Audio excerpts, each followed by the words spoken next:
What is going on, YouTube? My name is Dave Sarner, and welcome to another edition of the Rise and Fall Fantasy Football Show. Welcome to the Week 7 edition. Finally here, almost halfway through the season, or pretty much halfway through the season, making our way for our playoff pushes now, and now we're starting to determine in our fantasy leagues, guys, who's going to make it and who's not, who has a chance and who doesn't. If you guys are 0-6 or 1-5, or if you're 5-1 or 6-0, regardless, I'm going to help you out here today. We're going to try to figure out everything you guys need to know for your Week 7 matchups here with the bye weeks, with COVID. Who knows what the hell is going to happen here? So my goal today, we're going to break down every game as usual. I am riding solo again, and we're going to talk about every single player you need to know about, whether it's people that you need to pick up off the waiver wire or people that you already have that you think you might need to start now who may have stepped up last week. These are all going to be the players we're going to talk about today. We're going to dive through every single game, guys, every single player, and try to give you as much information to make the best decisions possible. But as always, before we do that, these episodes are being recorded Tuesday night going into Wednesday. So anything that does occur here, guys, from Wednesday morning on, essentially, assume that these videos in particular don't have that covered since we are recording beforehand. We don't have clairvoyance here. So unfortunately, we could only do what we could do with the information that we have. And I'm hoping that everything I can provide for you will still help you prepare in case for some reason something does happen and you need to make adjustments. So without further ado, let's get into the episodes for Week 7. So to start off the Week 7 matchups, guys, we have the New York Giants against the Philadelphia Eagles in the Thursday night special. I get it. It's not exactly the sexiest matchup in the world here. Giants aren't particularly playing well from a fantasy perspective. Eagles are starting to step up in certain areas and starting to decrease in other areas that usually were much more significant for them from a fantasy perspective. But I'm a Washington football fan, guys, and for me, this game is very important for divisional implications, especially with our terrible division.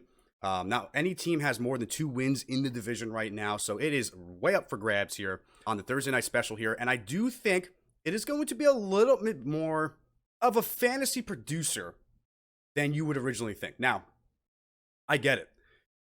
On the Giants side, they just don't look good, right? No Saquon Barkley. He's gone. Slayton's kind of the only option at wide receiver that you can feel comfortable with.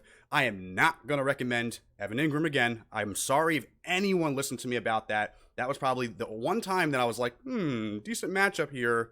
And he just kind of, tanked it again. At this point, I kind of agree with Matt, and you know what? I should listen to a Giants fan when he tells me he's not high on Evan Ingram, because that kind of seems like what's going on with Ingram right now. Just not a good fit for the team, I don't think. Jason Garrett didn't quite utilize tight ends to the most effective degree back in the day. Sure, he had Witten. Sure, he did some things, but he was never like a top 5 tight end, right? So I think when you're looking at this football team, you got to look at where there's going to be production. And for me, 3 targets for 2 catches and 30 yards. The fact that Caden Smith had just as many targets as Evan Ingram, I don't know if anyone even has him on the roster. If you do, just get rid of him. It sucks because, in a way, he does have a really good matchup here. And I mean really good. I mean, Eagles are giving up the 5th most points against tight ends. We've seen tight ends shred them. And ironically enough, I had Mark Andrews ranked number 1 last week because of this particular reason. Thought he was going to go off. He would have had a good game if Nick Boyle didn't snag the touchdown. But that was definitely disappointing from Mark Andrews' end here. So I don't really exactly trust Daniel Jones and Evan Ingram to fare better. I wouldn't be surprised if all of a sudden you see on Sunday or a Thursday, Evan Ingram scores, Maybe you take a flyer. The prop bet might be a little decent of a bet to try to do, a touchdown. Who knows? I don't like him this week. In fact, I'm being hard pressed to really start any of my Giants this week. I don't like Thursday night matchups for teams that aren't that good. And the reality is I just don't think they're going to produce the way that you want them to. Now, on the one side of things, even though it's a good rating for tight end, I'm not high on Ingram. But from the wide receiver standpoint here, I know Darius Slay is going to be on Darius Slayton. It's going to be Darius on Darius Crime this week. I do think that they could have an opportunity to get a nice deep ball to him if they line him up. If Slay doesn't move with him, and I don't know if the Eagles are going to respect the Giants enough to do so. I would hope they do. But in a way, I hope I don't for fantasy production. 4 targets, 2 receptions, 41 yards, and a touchdown for him. It's just the volume, guys. It's just not there. So I really wouldn't go out of my way. I know Slayton and Evan Ingram have a good matchup, and they can very well do what you need them to do this week. But everything's telling me in Philadelphia, it's a road game, right? Thursday night, short week. I don't think you're not gonna say, well, they won, they can have some momentum. I don't know. It's not like they destroyed the Washington football team. We kind of scored. We could have tied it, went to overtime. Instead, we went for 2. We didn't get it, so they won. Let's go to the rankings again, right? So let's take a look here. You have Eagles are 18th against quarterbacks, giving up the 18th most points. Not that great. It's pretty stingy, actually. It's kind of more on the bottom half. They're pretty good against running backs, so I don't feel comfortable starting Devontae Freeman, and you shouldn't. He's not a great option. He could get you some points here, but I don't think he's going to do anything better than what he put up here. And put it this way, he's touchdown dependent right now. I think Slayton is also a little touchdown dependent for value, and Evan Ingram isn't even touchdown dependent. He's just not doing well. So I am probably going to phase out all Giants here, unless you're doing like a showdown DFS Thursday night, special. If you are doing that where it's a little bit more isolated, I'll probably sneak in a guy like Golden Tate, who'll be cheaper value. I'll stick with Devontae Freeman. I'm going to go with Wentz particularly and try to get Boston Scott. And I might go with Boston Scott over Devontae Freeman, but it could be a toss-up depending on the value in the showdown. Now, as of overall for the actual matchups, I'm not starting any of those Giants, just to be clear. That's just DFS, mainly showdown, not even normal DFS. I don't trust these guys even as a flex option in classic DFS, lineups. On the other side of things, you have Philadelphia, right? Lost to Baltimore, but they came back in that game. They did look much better than I think they have in previous weeks. I talked about it last week. One of my hittits of the week last week was Carson Wentz, and one of our quittits was Zach Ertz. Well, Zach Ertz not only had another dud, but he got hurt. He's out 3-4 weeks now. He's gone this week. So that does give me hope that, hey, Eagles are a little depleted. There's no Miles Sanders, right? No Zach Ertz for them this week. Travis Fulgham's going to be the one to step up. Consensus tells you Giants should do something in this game. But I'm going to tell you right now, this is going to be a super sloppy game. If you could avoid your players in this game, go for it. And yeah, sure, you might say, well, Carson Wentz finally stepping up. That's true. But the Giants are really good against quarterbacks. In fact, the Giants defense is really good overall. I think a sleeper pick in this game, if I had to put my money on it for someone to score this week, it's going to be Travis Fulgham, guys. I talked about him last week. I told you, 15 targets, 10 receptions for 152 yards and a touch last week. This week, he follows that up again, 10 targets again, 6 catches, 75 and a touch. That is 23 to 25 targets in 2 weeks. And guess what? They just lost Zach Ertz. Dallas Goedert's not back yet. Who are you going to rely on? Jason Kroom? I mean, let's be real here. Travis Fulgham is, in my opinion, the most viable option in this matchup overall. Yeah, I said it. Travis Fulgham is the guy to want to use in this matchup if you need wide receiver help this week. And yes, I do believe prop bet. You want to go with a touchdown prop bet? Go with Fulgham this week. I guarantee you he'll get you some money. Now, I wanted to do this back-to-back since the 1 o'clock game starting off here. There is the Cowboys and the Washington football team. Might as well just get the NFC least out of the way now. And yes, I am a Washington fan, and even I am saying we are the NFC least. Our division is terrible. First of all, our 2 top teams decimated by injuries, right? And they weren't playing particularly awesome even before all the crazy, crazy injuries. Now, Philly dealt with it all year. But overall, those were the 2 teams that even until last week, people were like, well, it's a 2-horse race. Well, it might be a little more open now. Let's see how the Giants do this week against Philadelphia. I'd be truly curious if Giants still came in and beat Philadelphia this week. I wouldn't even be surprised. I do expect if everything holds true, Philly should be the division winner.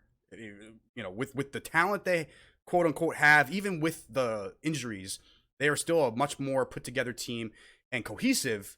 And I say that very loosely because they haven't seemed that cohesive overall, but they're more cohesive than the Washington football team and the New York Giants. Just, first year head coaches, no offseason, no preseason. It's going to be a slow transition for those 2 teams. It was a sloppy game last week. I expect that again this week. I expect Daniel Jones to struggle in that game. Now, in this game in particular, it's hard to gauge because Washington just is. I don't even know how to describe their team, but I'm not hopeful for the future right now of this season. I don't think we're in this hunt. I think if Washington loses this week, you're going to start to maybe see their philosophy change, right? About, well, we're trying to win. We're going to try to do this. I don't think it's going to happen here. What I do know is that Kyle Allen, Terry McLaurin, Terry is only viable if Kyle Allen and Dwayne are in the game. I'm very nervous that Kyle might get hurt at any given moment, and then all of a sudden Alex Smith would come in, right? And if Alex Smith comes in, that's over with. But as long as those two guys are at quarterback here, I know Terry hasn't been overly amazing in some games, and it sucks. He's in a terrible offense. He really would be like a top 5 receiver on any other team with a competent quarterback and competent offense. That being said, guys, I want to show you this matchup real quick. Second most points against wide receivers. 8th most against tight ends. Now, 19th against running backs. Decent. Not impossible. Quarterbacks coming at 11th for the Cowboys offense. Now, what this tells me is that their secondary is awful. Trevon Diggs is good, don't get me wrong, but like they just don't have. They've also played a lot of high power offenses, so just keep in mind that I don't think that they're going to get points put up against them the way they used to.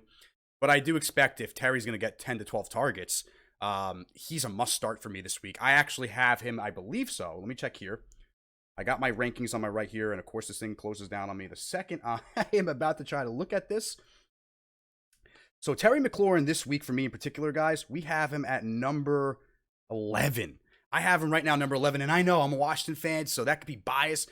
Trust me, I had him at 31 last week, and I didn't start him. I put Jefferson in and won my game over that. So trust me when I say, sure, I'm a Washington fan, but I am realistic with the potential of Terry on a week-to-week basis, right? This week, you start him. Especially that there are some teams on bye. You had the Vikings, the Colts, the Dolphins, and the Ravens all on bye. That's Justin Jefferson, Adam Thielen, Marquise Brown, Devontae Parker. If you guys have one of those guys out and you have Terry, throw in Terry, you're fine. All right? So don't be too worried about that. I think you'll be okay. This game can end up being a shootout. The Washington defense, this could be the week for them to kind of step up here against Andy Dalton. I do think that they can make some things happen. Their secondary, guys, 30th. They are third against wide receivers in terms of giving up points to wide receivers. That's a good stat. Now, quarterbacks, Andy Dalton 7th. Good matchup for him. It could be a bounce back week here. We'll have to see. The Washington defense is a little healthier now, and they did play well last week. If you actually look at the stats for the Giants, let's just go back here real quick. This was against us, right? 13 points for Daniel Jones. 6 points for Freeman. 10 for Slayton, only had, again, two catches, 41 yards, right? 4 for Ingram, and the defense had the touchdown because of Kyle Allen. So that is terrible production from an offense, and it's been like that to a degree outside of a few players here or there. Even DeAndre Hopkins didn't go off against them when they played them week 2. So I do like the secondary. Kendall Fuller, playing like one of the best corners in the game right now, has leading the league in interceptions. I think he has like 4 in 3 weeks or 5 in 4 weeks or something like that. I mean, pretty ridiculous stats on his end. So I am excited to see this matchup here and see what Andy Dalton can do. It seemed like they got a little bit going in that garbage time, but that was garbage time. This whole thing is deceiving. If anyone stayed up last night, they would know Amari Cooper was a garbage time touchdown. He practically did nothing after. CeeDee Lamb had like 2 points going into the fourth quarter, or that like last 7 minutes of the game, and then he had like a bunch of receptions on one drive to get 9 points. So, with that being said, that was against a Cardinals defense, which is good, but not great. They lost Chandler Jones. They have Tyrann Mathieu and so forth. But I think the corners in this matchup is a little better than it was last night. And I do think that it's going to be a little bit harder. I think Cooper might struggle this week. CeeDee Lamb might get targeted more in the slot. You know, we have seen him go after the slot more, and it did seem like he got there last night. They did have the 10 targets there. I mean, let's face it, they threw 55 times or something like that. So there's going to be targets, but it's Dalton. So just keep in mind out for that. Now, Ezekiel Elliott struggling this week. 2 fumbles last night rather. Seemed like he got in his own head here. He is going up against the number 20th ranked running, giving up the 20th most points, to running backs. And so that's not the best matchup. It's not the worst, not the best. I do have him at number 3 this week just because of the respect to Zeke that it is Washington. And we don't tend to play our division rivals pretty well. But we have been holding the running game to a degree in check this year. So I don't know if Zeke has another down week here. It could be a one-trap game, but it could be a bounce-back game. I'm not overly excited, and most likely he might drop on my rankings when the week goes on here. I have a feeling guys like Derrick Henry are going to step back up over him. I might even put Kareem Hunt over him this week, depending on how the rest of the week goes. But out of respect, you got to stick with him here. He is going to be we hope he's going to be the vocal point of the offense. But I am worried. And if he does put up another week like this, guys, maybe you do start to think about trading Zeke. I know it's not what everyone wants to do, but he's had his weeks and he has his weeks that he's not great. And now without Dak, I really need to see him step up without Dak.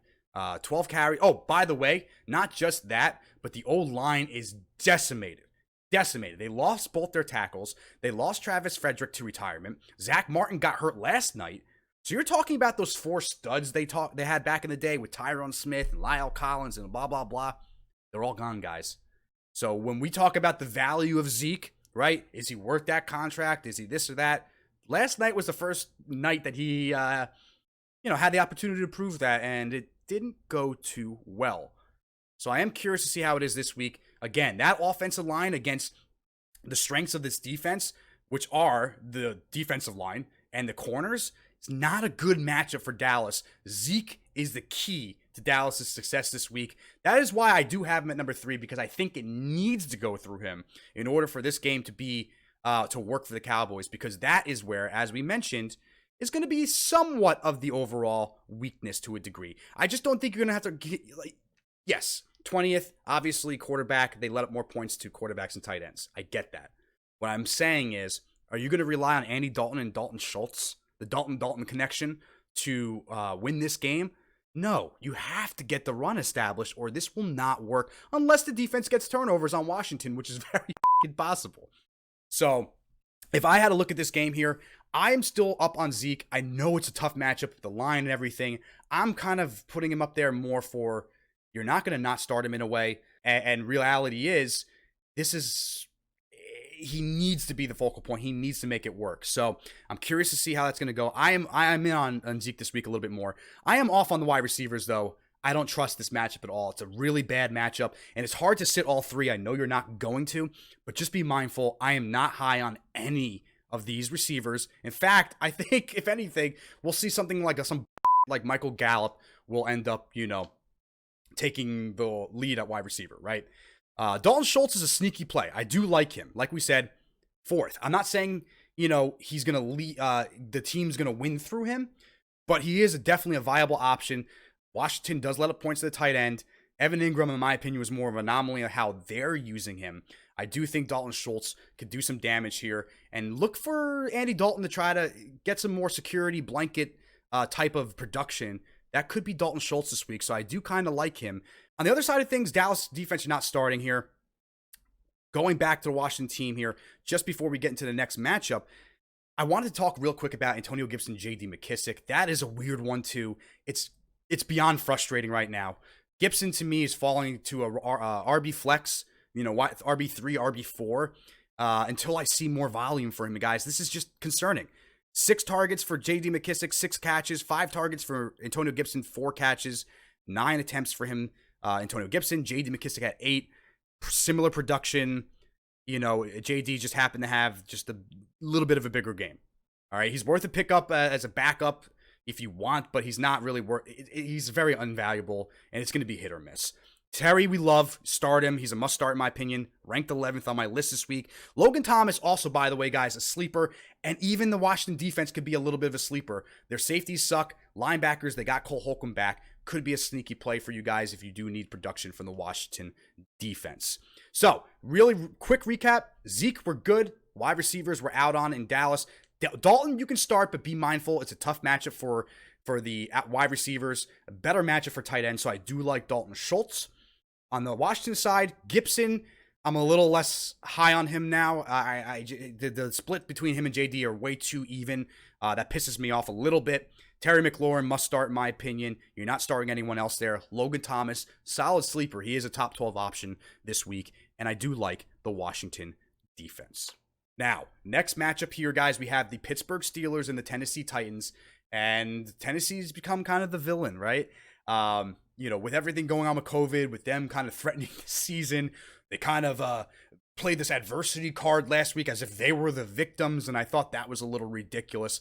And I think it was Taylor Lewan, ironically, who, if I'm not mistaken, tore his like ACL or he's out for the season this past week. So I guess, adversity still kind of hits you, right? So that unfortunately I don't know how much it's going to affect Tennessee Titans and Ryan Tannehill, because I will say, guys, Ryan Tannehill is playing elite level football right now. He is playing so well, and A.J. Brown back was a clear indicator of how this offense is going to run. I told you last week, now that A.J.'s back, it's going to go through him. We had him at number 13 last week for a reason, and he popped off here. 7 targets, 5 catches, 56 yards, but the 2 touchdowns, he was the vocal point. Spread the field out. Even with Jonnu Smith out, he was still able to get that production this week. Now, speaking of Jonnu Smith, from what I can tell, the injury he had wasn't too major. He may end up being back this week, it sounds like. I do like him. If I go down to my rankings here, I do like him for the tight ends. I have him a little bit lower because of how Fusker's playing. I have him at number 9. And guys I have in front of him are like Kelsey Kittle, Waller, Noah Fant, Hunter Henry. Henry's matchup is great, by the way. Robert Tonyan. I do think they just get more involved. I mean, it was an anomaly. We'll talk about Green Bay. Rob Gronkowski stepping up finally. And then Jonnu Smith, then Austin Hooper, Jimmy, and Logan Thomas at number 12 as your sleeper this week. So I do like Jonnu Smith. If he's out, I would be really, really interested in just switching Jonnu Smith on my rankings with Anthony Firster. Manalapan U, baby. He's a Manalapan native, guys. I'm from Manalapan, New Jersey as well, so we come from the same hometown. I'm pretty sure he went to my high school. I'm older than him, so I think I graduated by the time he went there. But hey, man, claim to fame for our school, Anthony Firkser. Really, every time he's gotten involved and had more, of a featured role when Jonnu Smith gets hurt, he always seems to kind of get some production. I really do like this kid. And if Jonnu Smith can't go, I wouldn't be surprised if he maybe doesn't put up 21 points and get, 9 targets, 8 catches for 113 yards. But don't be surprised if he puts up like a 2-touchdown game or something. I do like the matchup. And now it's tough. This is a tough week for that. 25th against the tight ends, Steelers are. So I don't expect them to do that this week. I'm just saying don't be surprised if Jonnu is out multiple weeks. That Firsker can't come in and be productive is what I'm trying to get at here. That being said, it is a tough matchup. The reason why I do have him all the way down at number 9 for Jonnu, rather, is the 25th overall Steelers defense. They're really good. I mean, there's no really denying that. I don't think there's even any argument about that at this point. A.J. Brown, like we said, guys, 6 against wide receivers. Surprisingly, you can throw against this Steelers defense in what should be a shootout, what can be, and Tannehill has proven he can do it. 28 plus points in the last 2 weeks, guys. He's averaging 29 points over the last 2 weeks in a half-point PPR style league. 364 yards this week is really awesome to see. I love the development of Ryan Tannehill, man. I have to admit, I didn't think he was going to maybe exceed those expectations from last year.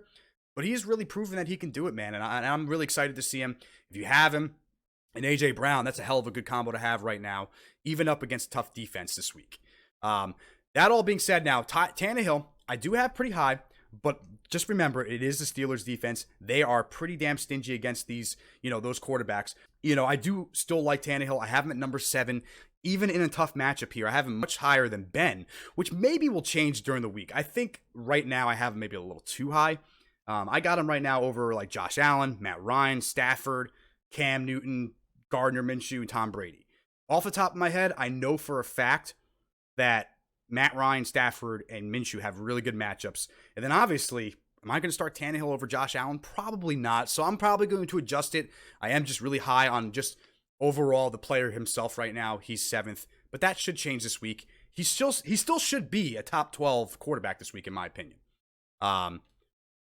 With that being said, Derrick Henry, also a very tough matchup, but he went off last week, 22 for 212 yards, 2 touchdowns. He had the 5 receptions for 52 yards, and I love seeing that. Guys, if he can get that receiving volume on top of his running volume, then I don't care what the matchup is. He'll do something, because if they get even close, they're going to pound it in with Derrick Henry. I still have him pretty high in my rankings. Even in a tough matchup, he's number 5 on my list this week, just because I have to respect the Steelers' defense here. But I do really like the matchup. By the way, guys, Steelers, they let up some points. All right, they really dominated Cleveland, but they've let up points. What they get is turnovers and sacks. So just be mindful that Tannehill could have a decent week. He'll probably have a few turnovers. I don't expect him to put up 26 points this week. Maybe more around 17, 16 to 18 points would be his cap, in my opinion, this week. A.J. Brown, I don't think gets you 20, but I think he's a good start. He's going to be high on my list. Like we said, if they could just get that going to him, it could be a good thing for them. They need to get A.J. involved again, and I do believe he gets his 3rd touchdown in 3 weeks that he's been back. Or I'm sorry, 3rd touchdown in the last 2 weeks, rather. Jonnu Smith, I do somewhat like. He's 9th on my list. If he's healthy, if not, Ferkser is a decent streamer, but he's going to be a little more down than 9th. He'll probably be more around, the 13th, 14th range, just because it could have been a one-game wonder kind of thing. Even though I don't believe that's the case, you just never know with these kind of backup players. Tannehill did like him, so I would be really interested to see how that goes. On the other side of things, Big Ben, guys, even though Chase Claypool had a good game, and James Washington had a good game, and James Conner had a good game, and even Benny Snell had a decent game, Ben Roethlisberger did not have a good game. I mean, it's the weirdest. This is like, when I saw that he only had literally 11 points, I'm sitting here thinking to myself, what the heck? It was super odd to see the team play pretty well and Ben just play like crap. But it's not that surprising. Cleveland was a stingy defense in that area. So it wasn't surprising. We did like James Conner last week. We said that. We did like Chase Claypool last week.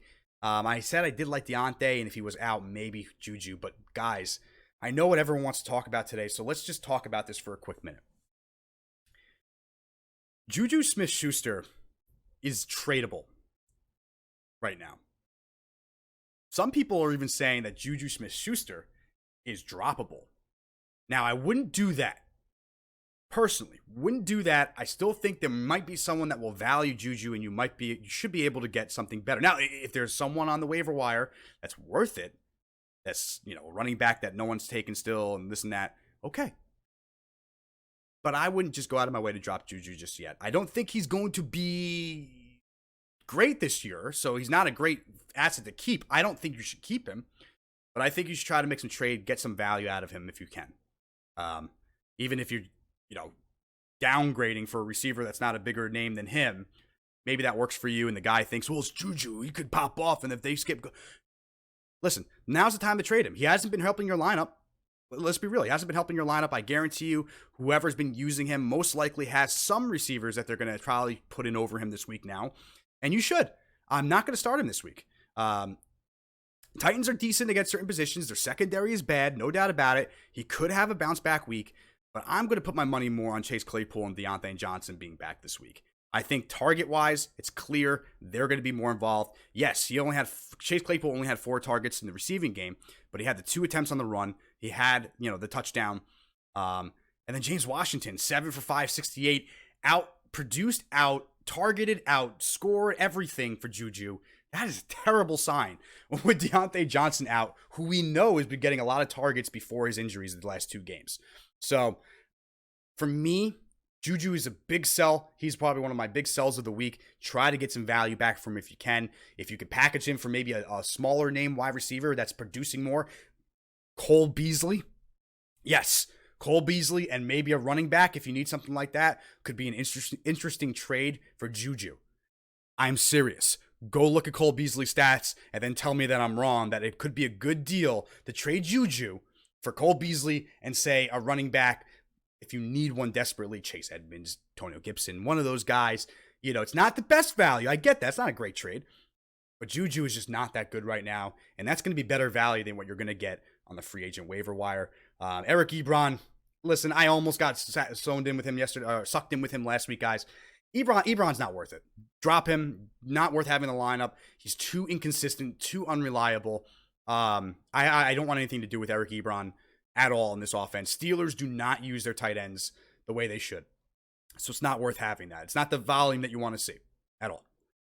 So just to recap before we go through here, guys, in terms of next week's matchups going into Tennessee, I do like the Steelers over the Titans in this game because Steelers defense is that good. I don't expect, crazy overall production for maybe Big Ben. I do think James Conner, like we said, guys, as long as he's healthy, you start him, okay? And he's producing. So you start him. He's borderline RB1 pending injuries, right? Juju, I'm sitting, even trading. Claypool, I'm starting. Deontay Johnson, if he's healthy, I'm cool starting him. He's going to get his opportunities. And then the Steelers defense, you're going to start their top defense. On the other side, Tannehill, guys, tough matchup here for Tannehill and basically everyone here. You're not going to start Derrick Henry, but don't feel overly comfortable. I mean, granted, we've seen him do well against tough teams. So this works. We can go with that and see how it goes, right? Wide receiver, A.J. Brown, put him in your lineup. He's a top 13, top 12 wide receiver option for me this week. And then Jonnu Smith, if he's healthy, I like him at number 9 on my tight end list. Anthony Firkser maybe a little down, but if he's the starter and Jonnu's out, I do like him this week in what could be a pretty tough matchup, but if he gets volume, it could be a really nice sleeper, especially for DFS, mainly for DFS. Next on the agenda, another divisional matchup here, guys. We have the Buffalo Bills coming off 2 straight losses here and the New York Jets here.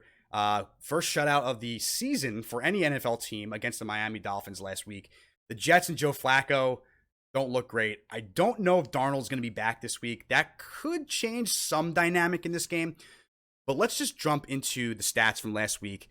Frank Gore, 9 points for him. Jamison Crowder, his first game, still had 13 targets, but 7 catches, 48 yards.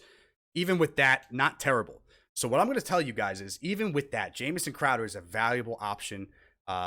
Even 8.3 points, that's his floor. That's his floor right there. As long as he's getting the targets, which he's gotten every single game, that's his floor.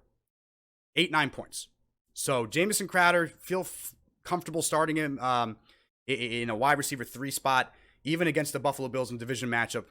They are not that great against the wide receivers. They're good against running backs to a degree, but they're not that great against wide receivers, tight ends, and quarterbacks.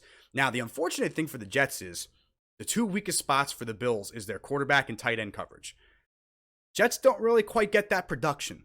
So this game, I think it's going to be a bounce back Bills game. I think the Jets make some noise here or there. I like Crowder. You still start him. I'm cool with that. Perryman, much less reliable. I'm not starting that this week. Herndon, like I said, Herndon has a great matchup.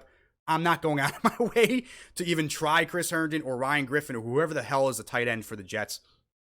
Not worth it for me. Even if they do something, great. But I'm not going to go put them in my lineup. So I'm out on them. Let's be real here. We're going to kind of do what we did last week. We're phasing out the Jets. Jamison Crowder is the only exception to that rule. You can feel comfortable starting him this week as well. I'm going to look at my rankings, see where we have Crowder right now. Crowder I have at 23, right below Chase Claypool, Robert Woods, Allen Robinson, and Will Fuller are the guys in front of him. So I really do think that James Crowder doesn't matter. This could be them getting blown out again, and Crowder can get more targets. And if Darnold's back, especially, I do like the matchup for Crowder regardless. But Flacco has been proven to target him and get in the ball, so not too worried about Crowder's production this week in terms of being down, because for him that's still pretty solid, and for most people that's solid, right? So I'm cool with that. Start him as a wide receiver 3, feel comfortable. You're going to phase out the rest of the Jets, though. There's no reason to throw any of those guys into your lineup. On the other side, Josh Allen, man, he's been struggling the last 2 weeks here. 2 tough matchups. I mean, let's be real. 2 tough matchups to a degree. Tennessee, Kansas City. Defenses were a little bit stingier against quarterbacks. This week, guys, they get a little bit better of a matchup, but the Jets are surprisingly pretty good against quarterbacks. So I'll be curious to see who steps up in this game. Now, John Brown getting a 0 is just, I don't know. I don't know what to tell you guys in this one. I think, like we talked about last week, the only safe guy that you're going to start every week is Stephon Diggs. But I will say, we just talked about him a little bit for maybe trade bait here, guys. Cole Beasley is the number 2 guy to have in the passing game in Buffalo. Cole Beasley, 7 targets, 4 catches, 45 yards, and a touch. He pretty much mirrored essentially what Stefon Diggs did. He's being targeted quite a bit and consistently getting double-digit fantasy points in a half-point PPR. Not even in a full point, which is a lot easier to do to get 10 points there. But in a half-point PPR, he's practically averaging 10 points a game right now. So I do like Cole Beasley. If he's on your waiver wire, he's a good pickup. If he's taken and someone's not using him and they're kind of deep there, maybe, again, trade Cole Beasley, maybe go for a higher tier running back and try to trade Juju and see if they would do that. I don't think they would.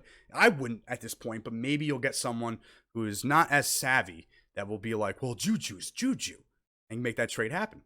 I think it's a good one, though. I think Cole Beasley's a nice, cheap option you might be able to get to your team that could give you some production. I actually just picked him up in one of my podcast leagues with Matt in his league.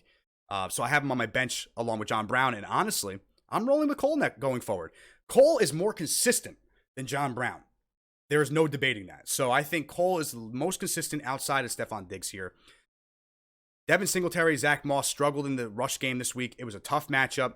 They get a nice rebound matchup this week against the Jets, who are letting up tons of yards and tons of points to running backs. I actually really, really like Devin Singletary this week.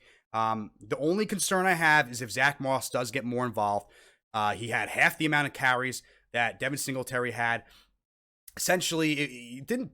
Luckily for us, he wasn't that productive, so that wasn't a huge deal. But the fact is that Devin Singletary had 10 rushes. Zach Moss had 5. I mean, no one got, and then Devin Singletary got the passing attempts. So I think you can go with Devin Singletary, feel good. I have him at 15 right now, guys. I'm probably going to bump him up, but it's hard for me to put him above right now, say, Jerick McKinnon with Raheem Mostert out, right? James Conner, Chris Carson, maybe Justin Jackson I bumped down a little bit more. I just don't trust that one yet. I have to tweak my rankings a little bit, but I have him as a top 15 back this week. Devin Singletary, I do expect to have a double-digit fantasy week. He never really puts up 20-point games, but hey, if he gets you 12 to 13, you're not going to be mad about that, right? So I like Devin Singletary this week. Love Stefon Diggs. Love Cole Beasley. Even in a somewhat tough matchup, they're going to be able to pass the ball. And then tight end, you're not going to really go with any of these guys. Tyler Kroft, I thought maybe could be an option. I put him on my rankings, but he's not. It's touchdown dependent for tight ends here. I think John Brown will get more targets this week, but I do think Cole Beasley will still be consistent. And I love Stefon Diggs, Devin Singletary. Josh Allen, you're going to start him. And it's not a terrible matchup. I mean, they're middle of the pack. So I think it's a good bounce back week for Josh Allen. I have him a little higher here. I have him at number 8 on my list, or a little bit lower than usual. I do have Ryan Tannehill in a tough matchup right now over Josh Allen. I'm probably going to flip that when it's all said and done at my final rankings. So let's just assume that if I do that, Josh Allen's probably going to be a top 7 quarterback for me this week. But guys like Justin Herbert, I would maybe start over him. Just to recap everything in this matchup, we have Josh Allen. We do like him. He's, like we said, 7th on our rankings right now. Devin Singletary, top 15 running back this week. Stefon Diggs, you're going to start him this week. Cole Beasley is a decent start this week. 19th against wide receivers. Not the best, not the worst. But again, you're going to have kind of your better coverage guys on Stefon Diggs. Most likely John Brown. Cole Beasley will get that slot opportunity. And I think he's going to make the most of it here with some volume and targets. So if you don't want to start Cole in your league, guys, great DFS play. Put it that way. On the other side of things, again, we're going to phase out all Jets as of right now. Jamison Crowder is the guy that we want in our lineups, though. That's the only one that I feel totally comfortable with. So you can go with that and you can feel good that, hey, I have a wide receiver 3 that's going to at least get me 9 to 10 targets if he stays healthy. So, recap, Josh Allen, yes. Devin Singletary, yes. Stefon Diggs, yes. Cole Beasley, yes. More for DFS, but yes. And then Jamison Crowder, yes. Everyone else, don't even attempt to put those guys near your lineups. Listen, you want to take a flyer on the Bills defense, go for it. I don't know if they're going to be playing that great or not, so we don't know. All right, and that leads into yet another divisional matchup, guys. I mean, this is the week of divisional matchups, man. It's going to be a lot of fun this weekend. It's essentially, almost every game that we've talked about so far, for the most part, has been straight up divisional games. And so we get to another one that follows this trend. The Carolina Panthers, guys, are going to go into New Orleans to play the Saints. This is going to be an interesting game. Michael Thomas is back. Kamara, your RB1 is going to be back in your lineups. You're not going to not start those guys, right? Changes the dynamic, rather, of all the wide receivers, and it changes maybe the dynamic of Lat Murray and his value. Before we do that, let's go into the rankings here. So, Panthers, we talked about this last week, guys. The Panthers' defense is good. They're really stingy against quarterbacks, as we can see here. 28th against wide receivers, 26th against tight ends. But they have one huge weakness, and that is the running back position. They are giving up the second most points to running backs. Alvin Kamara, by the way, number 1 on my list this week for that particular reason. Aaron Jones sneaks right below him. But Alvin Kamara is a must start this week. And you know what? We said, does it affect the Lat Murray value with Michael Thomas being back? It does, but not this week. I do like Lat Murray this week as well. I think he could be a really interesting option in DFS in a game that could become a true run game for them. If it comes more, listen, it could be a shootout because look how the Panthers are lining up against that defense. Saints defense, not the same as they were last year. So I think when you look at Carolina, this could definitely become a shootout. So I would be hesitant about Lat Murray, but he does have a really good matchup. Kamara, you're going to start. He's a top back this week, and he should be number 1 on most people's lists going into this matchup. Lat Murray's a really interesting, sneaky play. I'm not going to throw him into my main lineups, though. Maybe a DFS play. A RB, my second RB could be a little cheaper this week. I do like him, although he has been a little expensive on DFS, so I don't think that's going to be, quite the steal. But I haven't looked at his value this week, so I'm not 100% sure. If that is true, though, then yeah, you're going to hold on to him because I still think there's some good value this week. It's, again, I think a touchdown is not out of the ballpark for him. But I think this is going to be a huge Alvin Kamara week. I think he's going to go ham on this matchup. Drew Brees, tough matchup for him. I do expect him to struggle. Michael Thomas, I think, is going to have a good game, not an overly amazing game on his first week back. Listen, it's hard to gauge, but he's going to get volume. He's going to get targets, and he's going to get catches. It might be somewhat underwhelming, but it should be at least a 15-point game for him. Tight end, Jared Cook. I'm not going to start him this week. They're very stingy against tight ends. I would be benching Jared Cook if I can. And I have him pretty low in my tight end rankings. If I go down here on this list here, I got him at number 16. So that's a tough matchup for him, no doubt about it. On the other side, ironically enough, the Saints are number 1 in most points given up to tight ends.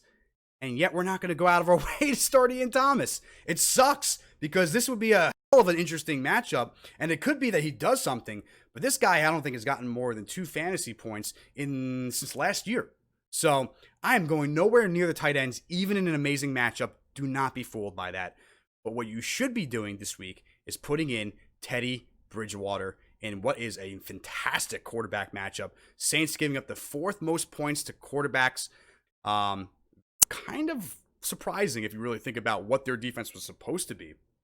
With all that being said, Teddy Bridgewater has much better handle on the receiving game now. Robby Anderson, DJ Moore, 16 targets between the two of them last week. Both of them had 9+ fantasy points. DJ Moore stepping up a little bit over Robby Anderson, but Robby even 5 targets, 4 receptions, and he still had 9.7. So I love the usage of Robby Anderson. He is really high on my list this week, but I'm going to be real with you guys. I'm seeing a lot of people have Robby Anderson as like a top 15 option. And even me, I wanted to put him up there for first. I had him initial ranking at 13, just as I'm doing this before I saw the team rankings, right? And I'm a little hesitant about doing that because all I thought to myself was, well, if he's going to be the keyed-in receiver here, and I have to watch the film today, so I'll update you guys with a tweet later this week about what I do find in this game. I'm going to watch that later after editing this week.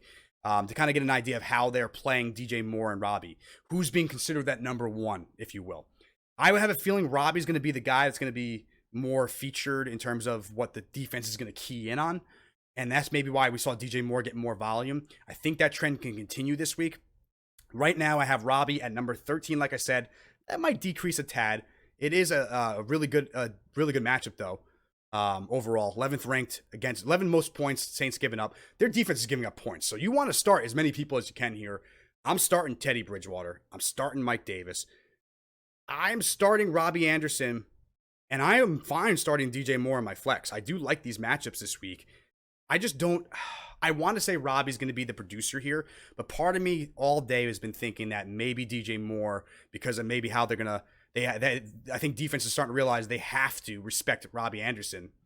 I think that opens up things for DJ Moore this week to be another, again, the second week in a row, the top producer in the wide receiver corps. That being said, I'm fine starting both. I think they're good starts this week. Ian Thomas, great matchup. Still not starting him. I'm not going anywhere near those tight ends until I see more than one fantasy point on one target. Carolina defense, tough defense to go up against. I wouldn't want to put this defense in against Alvin Kamara. That's just kind of the way I'm looking at this right now. On the other side of things, Alvin Kamara must start, number one running back of the week. Michael Thomas, it's a must start for me in my opinion there. Panthers are stingy against wide receivers, so I wouldn't be too high on Emmanuel Sanders or Traquan Smith or any of the other wide receivers, and I am not high on Jared Cook or the Saints defense, although I think I have both these defenses in my main league, or my second main league, and I'm not excited about either of them. So, going back, just to recap, Teddy Bridgewater, I expect to have a huge bounce back week. To give you guys the idea of his ranking, we have Teddy at number 16, but that could very well go up this week. It's a great matchup for him. So I think after looking at the rankings, seeing how they went now, I'm definitely going to tick him up from 16. I think he definitely is stock up on that. Mike Davis, love him this week. He's honestly, with the buys and the way everything's going, he's a top 5 back this week. Don't let anyone tell you differently. This is a fantastic matchup for him. 11th against that, 11th against that. Quarterback's doing well. The tight end, it's not going to open up everything, but this team should be able to produce against this Saints defense unless somehow they just all of a sudden step up. DJ Moore, Robby, you're going to start them. I'm not really going on my way to start anyone else. On the other side, Kamara, Thomas, really the only two I feel comfortable with the Saints right now. This is a really good defense. Don't be surprised if the Saints kind of just don't produce the way you want them to. So I wouldn't rely on Sanders. I wouldn't rely on Smith. And I'm not relying on Jared Cook or either of these defenses. Now, finally, we have a game that's not a divisional matchup, but that should still be a really interesting game to watch. The Green Bay Packers against the Houston Texans. I'm just going to say this because I have a feeling I'm not the only one who thinks this right now after watching that 4 o'clock game.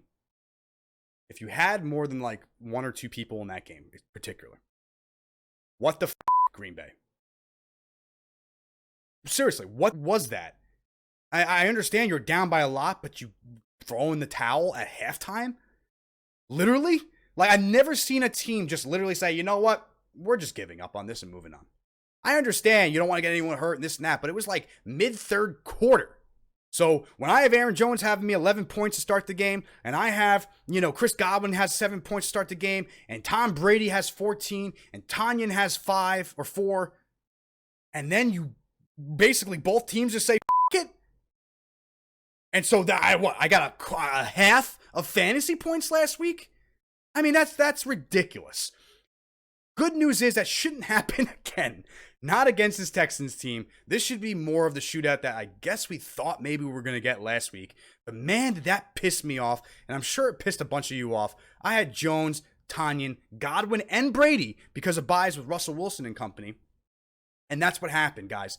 Ridiculous. I hope that didn't screw a lot of people in their games. It almost did for me. I still managed to pull off a victory with a 2-point victory. So it is what it is. Now, the good thing is Aaron Jones scored early. All right, he's going to be healthy coming into this matchup. They didn't have to go his way. So I do expect him to be a little bit more involved this week in what it's going to be a really good matchup for him. Texans are giving up the 6th most points, fantasy points to running backs, while the Packers are giving up the 3rd. So my opinion, guys, yeah, Aaron Jones, number 2 on my list, by the way, for this week's rankings. David Johnson is also a top 12 back, potentially. I don't know if I have him there quite yet, but the matchup is fantastic. Feel comfortable starting David Johnson. He's putting up 13 to 14 points, commendable points for RB2, so you have to be kind of happy with that. Hopefully he's not your RB1. If he is, either you had injuries or you didn't draft well. So with that being said, I do think that David Johnson's a great start this week. Deshaun Watson, a little tougher of a matchup against this Packers defense. Jair Alexander is legit a shutdown shadow corner here, so that is really interesting. So with Deshaun Watson, Is he going to be able to get to these receivers this week? Is he going to be able to make things happen? Because Tom Brady kind of got, well, he didn't get shut down, but they got ahead very early. Packers have been pretty good against quarterbacks this year. Here's my analysis on the wide receivers. Man, are they stepping up? Will Fuller, Brandon Cooks, we talked about him. Fuller was number 12 on my list this past week. Cooks was up there as well. We do like them, and they seem to be getting that rapport finally with Deshaun Watson. Now, I have Will Fuller at number 19 this week. I have Cooks a little farther down. He's at 32. That will go up a little bit more. The only reason why is because of the 22nd rank, mainly Jair Alexander. I'm curious if he's going to shadow Will Fuller or Cooks. I would assume it's going to be Will Fuller. If he's going to run that same strategy, it would be, Jair's going to be all over him. And this could be a tough week for Will Fuller. This might be a Brandon Cooks week, and maybe even a Randall Cobb week. So I'm really curious to see how this goes. I like Will Fuller, but I am hesitant. I do want to see. I'm curious if Jair is going to be the guy all over him again, shadowing him. If that's the case, my prospects on Will Fuller is down this week. So keep in mind on that. Double check. What I would do is, and I'll try to retweet some things for the Green Bay bloggers and people that I follow to get an idea of if I find any notes about like, oh, hey, the plan most likely is going to be having Jair Alexander on, Will Fuller. I'll let you guys know. I'll tweet it out and give you guys that update just to make sure. And that will also be reflected in my final rankings on Sunday. So no worries there right now. I do like both this week in a tough matchup, but it could be a decent matchup for them. I do think they put up less points than they did last week. I don't think it's going to be as good of a game as they put up against Tennessee. The secondary in Green Bay is much better than Tennessee's right now. On the other side of things, guys, the guy who is most intriguing, in my opinion, is Darren Fells. I spoke about him last week. If Atkins is out, he is an option. And guess what? I had him pretty high in my rankings last week because I heard he was out. He was, I think it was top 15. Let me go. Week 6. Let's just see here. I was curious where I had him in my final rankings going into this week here. We had Darren Fells at number 14 as a riser. So that was with sleeper potential for the week, and he put up those points with Atkins out. Now, Atkins, I think, is expected to be back this week. Keep an eye out for that on the waiver wire. If he is hurt or on the Roto-World, wherever you look for your injury status, if Jordan Atkins is hurt again, Darren Fells, I'm cool starting again. I know it's a tough matchup, but yeah, sure, he might be somewhat TD dependent, but I'll tell you right now, guys, 7 for 6, 85 yards and a touchdown. That's not TD dependent. That was targets. That was volume. And guess what? That's a similar type of volume that they see on a weekly basis for tight ends on this team. It's just that usually there's two that split all that production. So if there's one guy starting between Atkins and Fells, you start them, or you play them, or you pick them up. They're a good option for the games that they're going to start in. Trust me. Especially because there's no true number one on the outside. They're going to utilize the tight ends along with those wide receivers, and that makes Fells very valuable. It is a tough matchup this week, though. Packers are 30th against tight ends in terms of giving up almost the least amount of fantasy points to tight ends. So be mindful that Fells, even if he is the guy, tough start, but he's definitely more desirable of a start if Atkins is out. If Atkins is in, you're fading the tight ends. I wouldn't trust either of these guys. You go with your Fuller, your Cooks. David Johnson is definitely the top option for me on the Houston Texans this week. Deshaun Watson, you're going to start him, even though it is a tough matchup. You just have to hope this is going to be more of a shootout and that he can make things happen. Aaron Rodgers, I mean, listen, it's going to be a bounce back week for Aaron Rodgers. You're going to start him, right? I'm not even going to go into the analysis here. It was a rough week for them. He struggled against a really good defense. It is what it is. Good teams have those kind of games, I'm just kind of pissed that they didn't try to, salvage some of it. But Aaron Jones, 11.6 last week, only on 10 carries. He should up that. He's number 2 on my list this week. Davante Adams is a must start. You're going to start him. 10 targets, even if it was a 9-point game. 10 targets, it's Davante Adams. You're not going to take him out. You're not going to start any of these other receivers. Tanyan, I do think, has a bounce back week here. 19th against tight ends, the Texans are. They're not overly amazing there. They're not bad, but they're not great there either. I do think that Robert Tanyan is going to get more than 4 points for you this week, and I do think he'll get more than 4 targets. So just to recap this before I move on any further here, Aaron Rodgers, you're going to go throw in your lineup. It could be a tough matchup to a degree, but I like Aaron Rodgers over Deshaun Watson if I had to choose between the two. Jair Alexander really does scare me for the Texans wide receivers in particular. Aaron Jones, you're going to start. David Johnson, you're going to start. Devontae Adams, you're going to start. Robert Tonyan, I like to start for tight end. I have him. Let's see where we have Tonyan this week. We have Tonyan at number 6, and that's more wishful thinking. It might go down a little bit, but I do have him as a top 10 option this week. It's a decent matchup. Not bad, but I do expect the Packers to be the team that's scoring more points in this game, and maybe the Texans are kind of playing catch up a little bit. But hey, who knows? Maybe David Johnson explodes right away, or Cooks has a big play. Who knows? Fuller and Cooks are more wide receiver 3, really wide receiver 3, wide receiver flex this week. Will Fuller, wide receiver 3, Brandon Cooks, wide receiver flex, but I'm not feeling overly comfortable about that. Decently tough matchup, but it is their second weakest position. Not that that matters at 22nd, least amount or most amount of points given up, which is really not that much. Outside of that, Darren Fells is a start if Atkins is out. If he's not, then you sit both of them. Decent matchup. Well, not a decent matchup. I'm sorry, bad matchup for them. But if Atkins is there, volume is there. If Atkins is out, rather, volume is there for Darren Fells. So I do like him still as a sleeper, DFS option, bye week filler, whatever may you. If Jordan Atkins is there, though, phase them both out. You can drop Darren Fells from your team also. All right, moving right along here. And of course, we just got out of the divisional matchups and we're right back into them. The Cleveland Browns head into Cincinnati Bengals. And man, Cleveland, listen, I told you last week that it was going to be a tough game for Cleveland. The guy that I like the most that I was wrong on is Kareem Hunt. I thought he was going to get more receptions in this game. He only had 3 targets. So that was my fault for thinking that he was going to get more involved in the passing game here. It was just that bad, guys. I mean, just really no way to put it. I mean, they shut him down in the run game, which I thought he was going to have maybe 6 or 7 and more yards here. Just did not happen. And I'm surprised they didn't use him in that way a little more last week. Baker got hurt in this game. I think he's okay to go this week. If not, Case Keenum, I still, regardless, am not excited about this quarterback wide receiver matchup. I'm phasing out the wide receivers this week. Odell Beckham, Jarvis Landry, I'm sitting. Baker Mayfield, I'm sitting. Kareem Hunt, I'm going to take another shot on. 16th overall against 16th most points, rather, given up by the Bengals. So just the beginning of the second half, right in the middle of the pack here. But it's doable. It's very doable for them to get some points for Kareem Hunt this week from the running back position. I mean, listen, I have to think one day they're going to start giving him receptions because he's good at that, and they refuse to give it to him. So I don't know. I just don't know anymore with that option.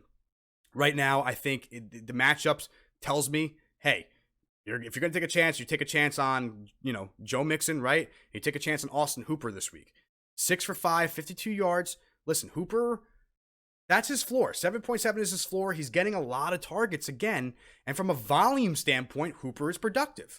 Well, guess what, guys? This week could be the week for him at least.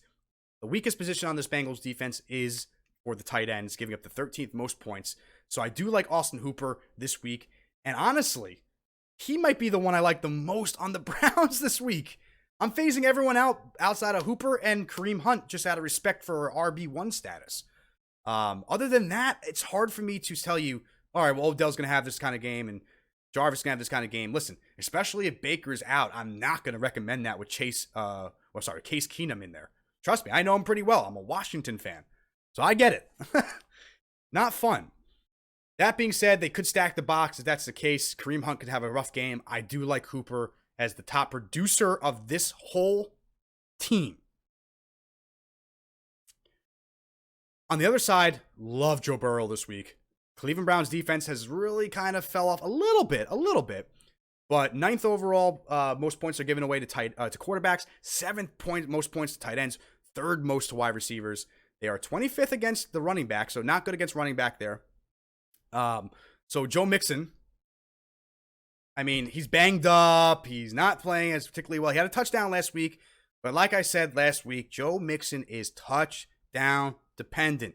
He will not have those monster games like he had 2 weeks ago very often. That's maybe once or twice a year, and then it's going to be back to shitty Joe Mixon, 13 points and below. And I say that like, oh, okay, 13 points isn't bad. Not trying to say that. What I'm saying is Joe Mixon was drafted to put up more points than that. And it just always seems like he's putting up 18 carries for 54 yards. And thankfully he had the touchdown here. If you take that one away, though, let's take away the 6 points. You're at 7.9. So not a productive day without the touchdown. He's officially touchdown dependent. And if he can't come back in, by the way, I do like Gio Bernard to do a little bit better. Some reason he just plays better when he's the guy sometimes, right? He has those games. On the other side of things, listen, AJ Green got some receptions, 11 for 8, 96. It's just a weird situation there in Cincinnati Bengals. It's just clear that he's not the main guy. And even with all of that, by the way, even with most targets and the most receptions, he still was outscored by T. Higgins. And he still only had about 2.2 points more than Tyler Boyd, who got, 3 less targets on 8 targets. So, in my opinion, Tyler Boyd, T. Higgins, still your number 1 and number 2 on this wide receiver core. AJ Green, listen, if you want to try to sell high on AJ Green, I don't know how, quote unquote, high he's going to go for it. This was his best week. He got targets. I would say if you could sell him for anything right now, do it. AJ Green is not worth keeping on your roster. He might even get traded by the trade deadline, so he could be on a new team, and then you have to learn a new offense. We don't know whose quarterback's going to be then, so just be mindful that if that's the case, that's the route. My personal opinion, you should go for that and make the trade to trade away AJ Green. Tyler Boyd, T. Higgins, I do like them this week. It's a little tough of a matchup on the Browns side for wide receivers, but not for the Bengals, baby. Third most points the Browns give up to wide receivers this year. My opinion, Tyler Boyd, T. Higgins, they are a really good start. T. Higgins, I'm going to have probably highest on my list that I've had so far this year. He is legitimately, in my opinion, the number 2 option on this pass attack. And of course, with all that being said, I love Joe Burrow, right? Drew Sample could be a deep, deep sleeper. I hate recommending him because he never does what I want him to do. He's just not getting the volume that you want right now. So unless that changes, he could be a nice DFS sleeper. But that's pretty much the extent of what I'm willing to invest in Drew Sample. Defensively, I'm not a huge fan of either of these in this matchup. I think it could be more of a shootout. Cleveland could be decent. Cincinnati could be decent. But I don't know. I think this is going to be a more of a shootout divisional matchup. Just not a lot of touchdowns. I think it's going to be yards and sloppy and all this and all that. I don't like the Browns in this matchup at all. So I'm not going to start their defense because I think their offense is going to hinder that defense if I had to choose. Bengals defense, not terrible. I don't hate the matchup. Sneaky play, against Indianapolis. 5 points last week. I would try to avoid it if I can. It's not a terrible play, but you're not going to go out of your way to do it.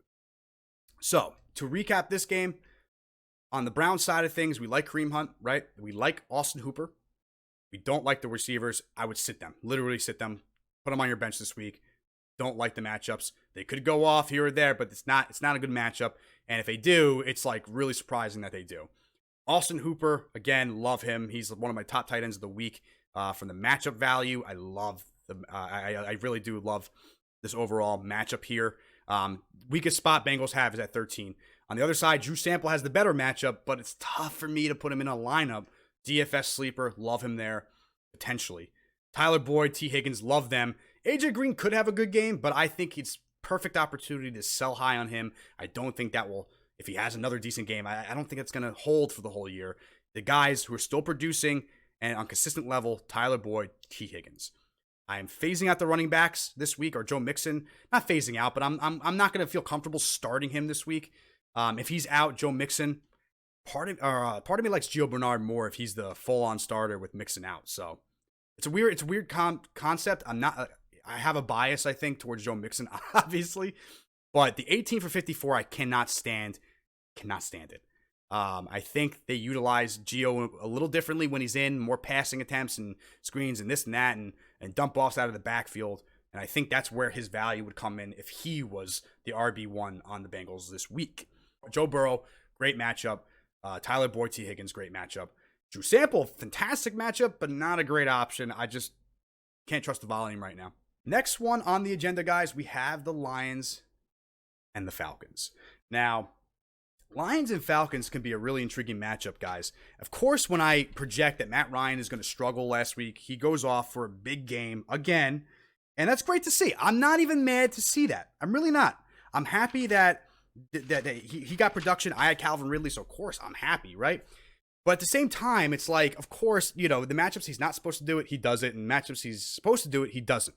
And that's what's concerning me here, is that this week, it's a matchup where he should theoretically be able to do this.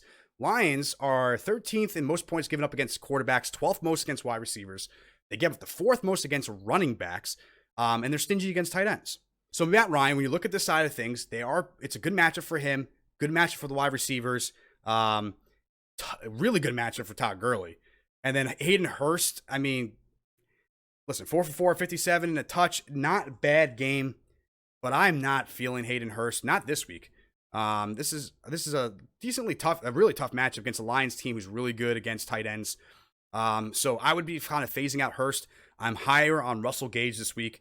He put up 8 points last week in a half-point PPR, 10 points in a full point. If you're in a full-point PPR, Russell Gage is a much better option for you, in my opinion, than, say, Hayden Hurst.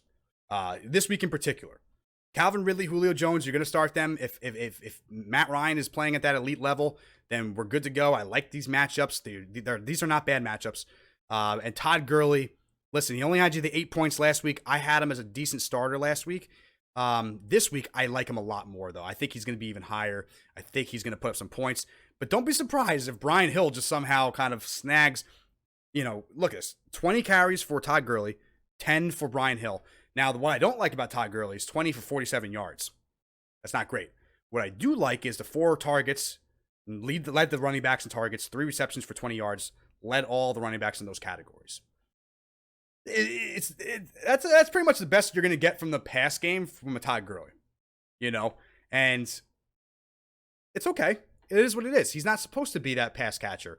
The volume here sucks, and again, it gets a little touchdown dependent, but it's good to see an 8-point week without a touchdown, because that does tell me, hey, it's not just touchdown dependent. He was able to at least get some points, even without all that, even without getting in the end zone, and without putting up big numbers. But it did take 23 touches to get 67 yards. So, by the way, he also had a 2-point, I believe he had the receptions that gave the points up. So, yeah, so not much production. It's deceiving 8 points. It's not really great. But hey, if he can get you that minimum, then you're not really going to sit here and complain about it. And I wouldn't either. I wouldn't complain about that to a degree, unless you have better running backs that were, better options. He's not going to wow you in the pass game. He's not dynamic, but he will have his weeks where he puts up numbers, and he has been consistent. Even 8 points, low, sure, but it's decently consistent. So, if this is his floor, I'm somewhat cool with that too. He should be an RB2 on your team, not an RB1. So if that's the case, listen, my philosophy is if you can get 10 plus points of your RB2 and you have a stud at RB1, you're in good position. So if that's the case for you, don't worry about it. If it's not, and he's like your number one guy, and you have more depth at wide receiver, maybe make a move and try, not to get rid of him, but maybe make a move to maybe upgrade so you have a little bit more, angst in your running back position during your matchups this week. So just to recap on that side here, we love Matt Ryan this week. It's a good, solid matchup for him. Not overly amazing, but solid. We love Julio. We love Calvin. You're going to start them. We do like Gage. We don't like Hurst. And we do like Gurley. Love Gurley, actually. But be mindful. I just worry that Brian Hill could take some potential value away. But if let's assume that they still ride Gurley, I do like Gurley this week. Put it that way. On the other side of things, Matthew Stafford, guys, they come off of a big win over Cincinnati last week. They needed that win. They really did. Stafford did not play particularly well. And I just want to go down to the wide receivers here, because I always think about when Matt and I spoke about this a couple weeks ago. Matt had on his first Hit It or Quit It episode, guys, Marvin Jones. And he said, quit it on Marvin Jones. He sucks. He's not going to be the guy. He's not going to do anything for you. And I sent Matt a stat about like the percentages of the targets and the production from wide receivers. And like Kenny Golladay had like 80% of the production. And he was only there for 2 weeks at the time. That's telling. That's real telling on Matthew Stafford and his target share. Clearly, it's going through Kenny Golladay. He's the only guy you trust in this wide receiver core. Marvin Jones is, in my opinion, a cut candidate easily. He's not done what he needs to do. He's not getting you those like boom games like he used to. It's just the bust games. And at this point, he's just not productive enough. I think TJ, you can see it here. Same amount of targets, same amount of receptions. He got the touchdown reception close to the end zone. So in terms of goal line, you got TJ Hawkinson there. In terms of spreading the field, it's Kenny Golladay. And then, oh, by the way, they have a guy named DeAndre Swift who just exploded on the scene. And we talked about him on the show. Man, I am so happy to finally see this from DeAndre Swift. Considering that we did recommend a few weeks ago, hold on to him. He's the most valuable, and he will be the guy that will end up by the end of the year being the top guy here. And I didn't think that was going to happen, so soon. 14 carries, guys, 116 yards, 2 touchdowns. Rushing for DeAndre Swift, 4 targets, 3 receptions for 7 yards in the receiving game. Man, love seeing a 25-point game from Swift when all that production came in the run. He's been known to be the receiving back, third down back, and Peterson was the guy. Well, guess what? They nearly split carries, and he outscored Peterson easily yesterday. I mean, Peterson had 40 in the touch, but 116 and 2 touchdowns on 1 less carry for DeAndre Swift. If he could get that production and then also add the element of the receiving game, which wasn't quite there this week, man, he could be a really exciting player for them. And I hope he does turn into that. I really do. I love DeAndre Swift this week. It's a really interesting matchup. Obviously, you're going up against the Falcons, who are just light all over the place at running back, wide receiver. He is going to be a high projected player this week, and rightfully so. And say that maybe he's going to be a running back 3 flex this week, solid for you in that position. But if you have buys and so forth, he's also a great RB2 option filler if you need him. I'm more comfortable starting him now. And even if he doesn't put up this, guys, trust me, even if he gets 7 carries here, he's going to get involved one way or another, whether it's a running game or the pass game. And the run game just seemed to be working for them last week. It was pretty obvious as, Matthew Stafford suffered. You could see the trend here, right? 40 overall points to the running backs for the Lions, 12 for the quarterback, 19 for wide receivers, 9 for tight ends last week. Pretty obvious. The scheme last week, or the game plan, or what was working for the Lions is running the football. But this week, both are going to work. Both. The running backs, the wide receivers, everyone, you go with them. Now, again, this could be the bounce back week for Marvin Jones, but I'm not investing in any of these guys at all. Don't care about the matchups. If you need like a deep flyer, I said this with Matt when we talked about Marvin Jones, Danny Amendola is the guy that I would have as the deep guy. And you saw it here. He had more production on 3 less targets. So, Kenny Golladay must start, in my opinion, this week against Falcons. DeAndre Swift, a must start this week. I think he's a top 15 back this week. I have him pretty high on my list, too, which is pretty cool. I thought it was going to be a little later. I'm excited to see him. I hope he really goes off. I'm going to put him in a DFS lineup and try to ride that this week. Matthew Stafford, you're going to start him in a really good matchup as well. Had a down week. I think he has a huge bounce back week. Like we just talked about, Cincinnati's defense was a little bit tougher than we actually originally thought. So this week, much better matchup for him. He should get the ball rolling a little bit here. I do expect TJ Hawkinson to have a good day as well. I think he should at least I don't know if he's going to get the volume. He's either going to do one of 2 things. 9 targets for 8 catches for 80-something yards, or 6 targets for like 3 catches for 30 yards and a touchdown, right? Either way, he's going to do pretty good things. He'll at least get you the 10, maybe 9, 10 fantasy points this week. He's not getting over amount of targets, but when it comes to the red zone, there really is no other option they're gonna go to in the end zone in the middle of the field. When I'm talking about that is when you're at the goal line, if you're seeing the fades to the outside, usually you're gonna go after some either a tight end that cuts out there from the middle, or a guy who's already lined up and you're gonna throw the fade in the end zone, right? That's going to be kind of where I see it's either going to be Kenny Golladay in that fade area, or it's going to be TJ Hawkinson kind of making his route on the inside and then shifting left, shifting right, or cutting left, cutting right. And from there, it's going to be the 2 options. So I do love them this week in a good matchup. Matt Ryan, by the way, again, we do like him. We like Julio. We like Calvin. We love Todd Gurley and DeAndre Swift. Love Kenny Golladay. Matt Stafford, fantastic matchup. You have to start him this week if you have him. And then TJ Hawkinson, I have as a top 10 tight end again for the second straight week in what is going to be one of the weakest positions against tight ends. I hope I don't have to say this also. You're not starting the defenses in this game, right?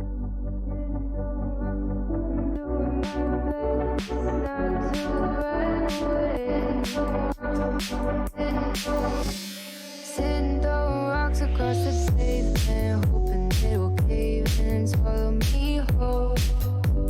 Wonder why my mind